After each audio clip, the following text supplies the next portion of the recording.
Olá! O mercado cafeiro segue em volatilidade e, apesar de estar um pouco longe, há uma preocupação com a produtividade da safra de 2025. Para falar um pouco sobre isso, estou aqui com Haroldo Bonfá, que vai explicar um pouquinho aí sobre essa movimentação de mercado. Tudo bem, Haroldo? Como vai? Boa tarde, Rafa. Boa tarde a todos aí, os ouvintes, Notícias Agrícolas. Haroldo, passamos aí, né, por uma semana com a desvalorização do real frente ao dólar, seca, altas temperaturas e o mercado não sobe e desce. Como que tá aí, né? Vamos atualizar como que tá essa atual situação do mercado cafeeiro. Bom, primeiro, você já mencionou altíssima volatilidade, né? Você falava sobre altas temperaturas, lembrando que nós estamos no inverno, né? O inverno vai até dia 22 de setembro, e nós estamos falando aqui de tempos quentes, né? Ondas que estão chegando, ondas de alta temperatura que estão chegando. Tivemos a questão de uma semana atrás baixíssimas temperaturas, inclusive ameaça de geada. Então, toda essa amplitude térmica tem afetado muito o mercado, consequentemente, afetado os preços, tanto nos preços aqui, no mercado interno, como lá fora, seja ele no mercado dos Estados Unidos para o Arábica e do Londres para o Robusta ou Conilon. O que nós estamos vendo em termos de a nossa grande preocupação, eu estava lendo agora há pouco uma notícia dizendo assim que o Brasil está passando pela sua maior seca nos últimos 40 anos. Né? Quer dizer, é impressionante. Essa já é uma época típica de que não haja chuvas. As chuvas normalmente vêm a partir de setembro, outubro, que é logo ali, e são fundamentais para o ciclo da floração do café. Né? Então, em não tendo a chuva, ou ela atrasando as chuvas, né? Com isso atrasa todo o ciclo de produção. E isso tem uma influência muito grande, porque a planta tem todo um ritmo dela que ela tem que seguir. Essas preocupações, lembrando que já está vindo já há quase 100 dias, 120 dias sem chuvas em algumas regiões de Minas Gerais, a planta já está bem abatida por causa disso. E a não presença, a falta de chuva no momento certo, né? Ou seja, não se tem agora previsão de chuvas normais até o final do mês de setembro. Isso pode ter um problema seríssimo na próxima floração, que é necessário para você ter café para a safra 25-26. Aproveitando essa deixa, né, da questão do tempo seco que a gente já comentou, o Conilon, né, o Robusta, ele já está em época de florada, né, e o Arábica precisa florescer. Quanto tempo mais, Haroldo, esses parques cafeeiros aguentam aí esse clima que não decide, né, e também não há uma previsão de chuva? Bom, primeiro, voltando um pouquinho, como você já mencionou, né, o Robusta, o nosso Conilon lá no Espírito Santo, já teve uma florada muito bonita, muito importante, né? Há necessidade de mais chuvas para dar continuidade para o pegamento do café e, com isso, você ter aí uma análise melhor de qual realmente será a produção de Conilon, por exemplo, do Brasil. Referente ao arábica, a planta é muito resiliente, ela se prepara para essa falta de chuva, ela entra como se fosse num processo de hibernação, né? Ela vai como se recolhendo, né, dentro dessa visão por falta de chuva, né? E tem, inclusive, nesses parques cafeeiros mais sofisticados, existe um estresse hídrico calculado, né, para que a florada ocorra exatamente por causa do estresse, ou seja, a planta está estressada, vem as chuvas, ou vem uma irrigação muito possante, e com isso ela abre a florada e depois tem que dar continuidade. Esses atrasos das chuvas prejudicam demais esse processo, né? Mas a planta é resiliente, ou seja, nós temos que ter realmente o final do processo, ou seja, chover, ver a florada, normalmente a florada do Arábica, como do Conilon também, são pelo menos 2 ou 3 floradas, né? E disso você vai ter aí uma melhor definição da safra. Antes disso, qualquer coisa que a gente falar é pura especulação, que o mercado já está fazendo isso constantemente. E, Haroldo, lógico que não tem como ainda mensurar o impacto, né, que essas altas temperaturas e o tempo seco vai trazer na produtividade da safra 2025, né? Mas podemos já dizer que há um impacto, que há, sim, né, uma interferência nessa produtividade do próximo ano? Com certeza. E trazendo uma preocupação, porque o café não é incomum você fazer vendas futuras.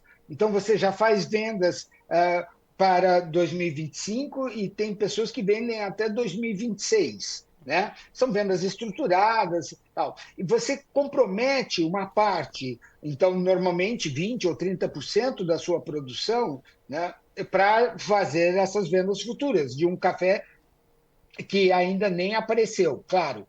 Então, esse movimento vai ser muito importante dentro para a fixação desses preços, né? Para você ter uma noção do que vai acontecer.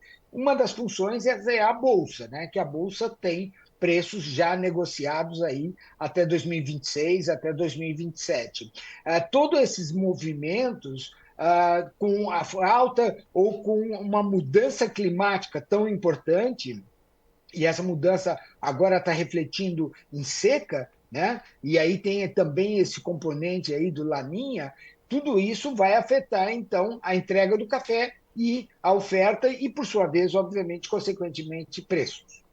Falando em preço, né? Estamos passando aí por uma volatilidade gigantesca nessa semana, né? Muitas desvalorizações, depois valoriza. Apesar de tudo isso, ainda está um preço bom, né? Para o produtor conseguir seguir negociando aí, né? Por um preço bom. Como que está o mercado físico, né? Ainda tem café para ser negociado? Como que esse produtor está reagindo com tudo isso? Bom, ótima pergunta. Por quê? Porque, como você bem sabe, o café só se colhe uma vez por ano. Quem colheu, colheu. Quem não colheu, vai ser só o próximo ano. O produtor ele tem que ter esse bom senso, ou se ele já teve esse bom senso, de se programar para não vender tudo agora, né, que ele acabou de colher. Né? Está se preparando ainda o café, porque depois de colher ainda você tem que preparar o café, secar, dividir, separar por bebida, enfim. Todas essas movimentações ainda estão ocorrendo nas fazendas, né? E ele vai fazer uma visão do quanto ele colheu. Ou seja, ele tinha uma estimativa de colher, vamos supor, 500 sacas. Ele colheu 500, ele colheu 600, ele colheu 300, né? E isso vai que balizá-lo para ver qual é o custo dele. Então, ele pegou tudo que ele gastou, investiu para colher essas sacas, sejam elas 300, sejam elas 600, e isso vai dar o custo por saca que ele, produtor, vai ter. Em cima disso, ele vai ver no mercado qual é a remuneração que eles estão pagando por aquela específica, aquela saca específica, né? Com bebida, com peneira, com tipo de café específico. Hoje, por exemplo, assim, hoje estava vendo agora na parte da manhã, foi comercializado Conilon a R$ 1.500 a saca. Quer dizer, é um número que não se imaginava, é recorde atrás de recorde em termos de preço. Mas por que está tão caro? Existe café suficiente, né, para você subir o preço, porque teoricamente não tem tanto café assim. Então, o produtor ele pode falar agora assim, bom, já que chegou a 1.500, por que não vai a 1.800? Por que não vai a 2.000? Né? O produtor ele sempre tem essa perspectiva de que ele pode só ganhar mais. E aí a gente fala sempre, né? Quer dizer, você tem que ver primeiro qual foi o custo da sua safra, né? Dentro dessa visão de custo, quanto café você tem disponível para vender e ver qual é o nível de comercialização desse café. Em cima disso, tomar a sua decisão, a sua melhor decisão, né? E você tem aí um outro componente, porque está associado o real, está associado também às nossas exportações, aos nossos volumes, né? Quer dizer, um real bom agora, por exemplo, assim, a minha tela está dando agora 5,65, né? Quer dizer, quando que as pessoas iam imaginar que voltaria a números tão altos assim?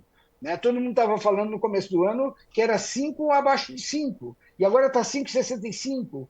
Quer dizer, todo mundo estava imaginando que a saca do café estaria a R$ 800, quem sabe R$ 1.000, né? E hoje está 1.500. Quer dizer, então todas essas variações dão ao produtor, ao trader, né, ao exportador, essas oportunidades. E essas oportunidades se refletem, esperamos, né, em lucro, e com isso ele poder tocar o business dele. Né? Eu acho que essa é a ideia global assim, do negócio de café.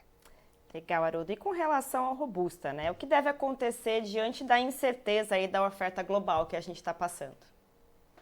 Pois é, quais são os players, né? Quem são as pessoas que definem preços no mercado de café? Nós sabemos que é, por exemplo, o Vietnã. O Vietnã colhe mais ou menos 28 milhões de sacas de café robusta. Né? Nós aqui colhemos o Conilon, lá eles colhem o robusto, é um pouquinho diferente um do outro, tanto no tamanho, lá o tamanho é um pouquinho maior do que o nosso, ele tem na parte organoléptica também tem um pouco de variação, mas que tudo isso foi aceito pelo mercado internacional, tanto é que o Brasil exportou quase 9 milhões de sacas. Né? Fantástico, abrimos oportunidades, países, assim, volume de exportação fantástico. Né? Estamos acompanhando isso porque o Brasil ficou competitivo, face, né, a falta de café disponível pelo Vietnã para exportar, que deve também acontecer novamente nessa safra que eles começam a colher agora em final de outubro, começo de novembro. Eles tiveram muita seca, o pegamento dele foi menor do que o estimado. Normalmente eles poderiam colher 32, 30 milhões de sacas, eles estão falando agora 28. Isso afeta, sim. Você teria outros players, né, nessa parte do Robusta, que seria, por exemplo, a Indonésia, a própria Índia, o próprio México, né? Mas são players muito pequenos. Né?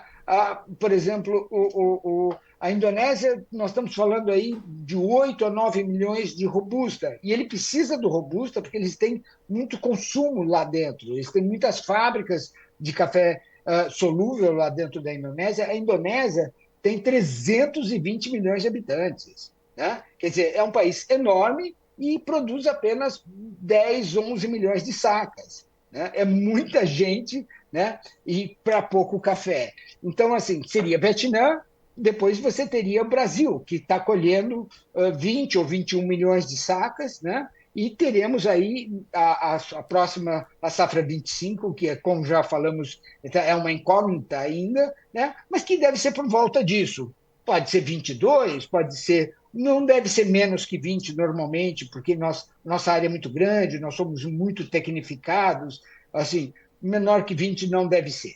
Mas dentro dessa visão é muito café. E tudo isso influencia os preços, que também tem batido recordes. A Bolsa de Londres tem batido recorde atrás de recorde. Né? Hoje de manhã, por exemplo, ela estava tentando romper o nível de $5.000 a tonelada, né? Não conseguiu, fechou abaixo disso, fechou no 4.900, mas ela andou durante várias horas acima deixa eu olhar certinho aqui, acima dos 5.100 dólares a tonelada, e fechou a 4,948 no mês de novembro 24. Essas volatilidades, isso é normal do business e dá oportunidade, seja para o comprador, né, para comprar mais barato durante o dia, ou para o vendedor, para vender mais caro durante o dia. Tem que ficar atento e fazer parte aí desses jogos aí, dessas variações. E com relação à macroeconomia, né? O que a gente precisa ficar de olho aí, né? Como que ela vai ser influenciada aí para os próximos dias, essa movimentação? Pois tudo é interessante, né? Tem uma correlação. Quer dizer, se você tem hoje uma guerra do Israel contra Hamas, e isso afetou o trânsito dos navios no Mar Vermelho, que por sua vez afetou o trânsito do transporte, por exemplo, do Vietnã, tanto para a Europa como para os Estados Unidos, e aí gerou oportunidade para o Brasil, né, em termos de trânsito, de a gente ter frete mais barato e ter entrega disponível, né? O mundo está muito interligado. Agora se fala aí que os Estados Unidos está retomando o seu crescimento, né?